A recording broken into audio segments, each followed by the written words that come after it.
Hello everyone, Indie Brick Productions here, and I have a video showcasing my Siege of Mandalore MOC. I will be entering this into MOC Outpost and Little Legos MOC contest, so go subscribe to both of them. They have great channels, and they post a lot of amazing content. So with that out of the way, let's take a look at the build.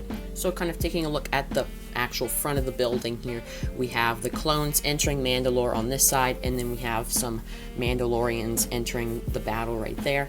And if we actually remove all of our 501st troopers, you can see that this nice ATRT build, these are the ones that I typically use in my MOCs. They're really great, and they look amazing. You can see all the little detail, and their legs move really nice, so that's nice. And we have basically this entire wall is snot.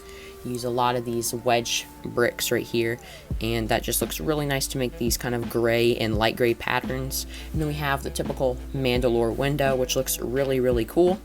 You can see that I used a lot of these spring-loaded shooters. Then for the floor, we actually have a bunch of spring-loaded shooters, as well as just, it's all snot, so it looks really great, and it looks very finished off, in my opinion.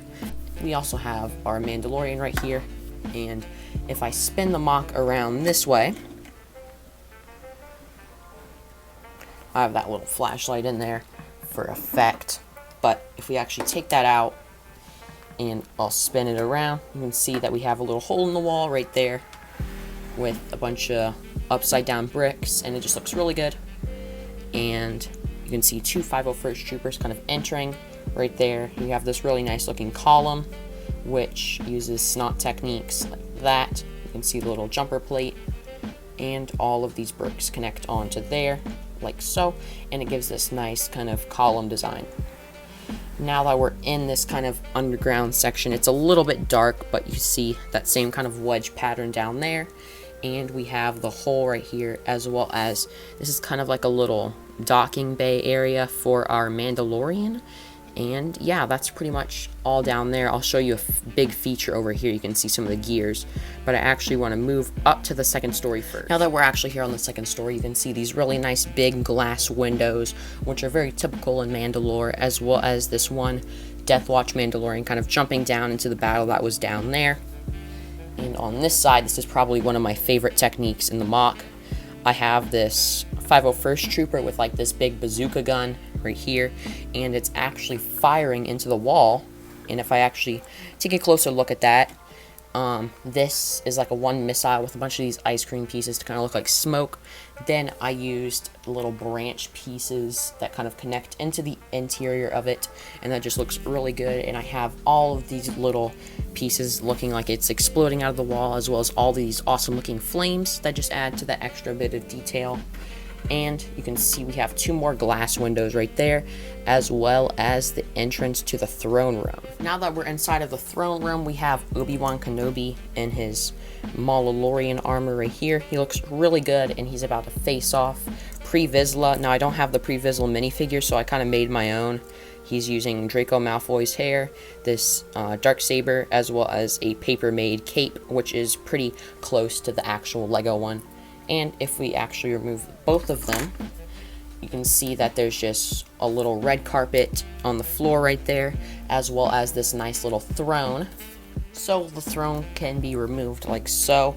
And if we take our Pre Vizsla minifigure, you can see that it has one control panel on the other side, and then just one 1x2 tile, which looks really nice. And you can put your minifigure sitting down in the throne, and I pushed in the back right here so that it can actually fit Mandalorian jetpacks, and they fit in there nice and neat, and you can put it back right on there, and it looks really great. Now, one great thing about this MOC is you can actually take this whole second floor off and just remove it like so, so you can see all the little plate, and you can see the little red carpet leading up to the throne, and all it is attached by are these two jumper bricks at the back.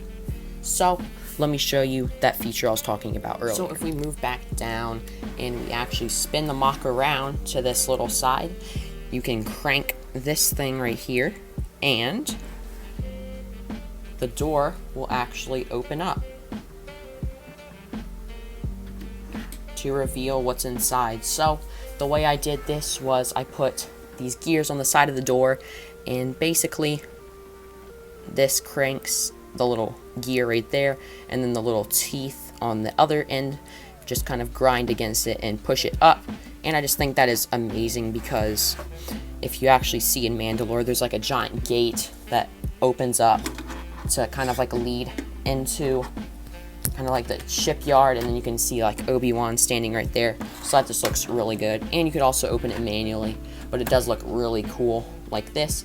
And this also leads for if you want to plug a motor in right here, you can actually motorize it. So that's really the main feature of this MOC. So everyone, that's really going to do it for the MOC. I really hope you guys enjoyed watching this video and seeing kind of like some of the techniques that I used in building this.